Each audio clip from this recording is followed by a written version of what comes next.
दुचाकी चोरीच्या प्रकरणात धाराशिव जिल्ह्यातील उमरगा पोलिसांनी संशयित म्हणून ताब्यात घेतलेल्या चोरट्यास पोलिसी खाक्या दाखवताच इतर ठिकाणच्या काही चोरीच्या गुन्ह्यांची देखील कबुली दिली असून त्यातून उघडकीस आली ही दुचाकी चोरांची टोळी। यामध्ये पोलिसांनी टोळीकडून चोरीच्या एकूण 6 दुचाकी जप्त केल्या आहेत। पाहूयात सविस्तर वृत्त।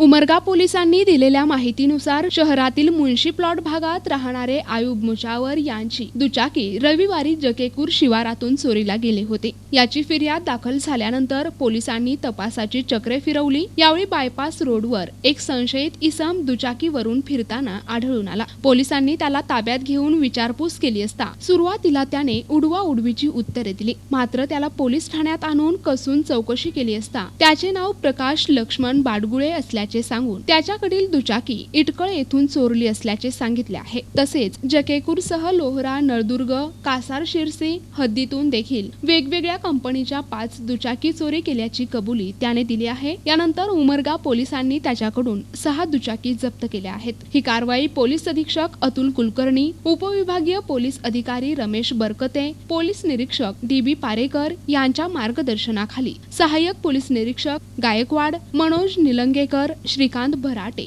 Police head constable Ghosalgaonkar, Atul Jadhav, Yasin Sayyad, Aniruddha Kawale, Navnath Bhore, police constable Babasaheb Kamble, Siddheshwar Umare, चालक विशाल कांबळे आदींनी केले आहे। प्रतिनिधी सचिन बिद्री, NTV न्यूज मराठी, उमरगा, धाराशिव।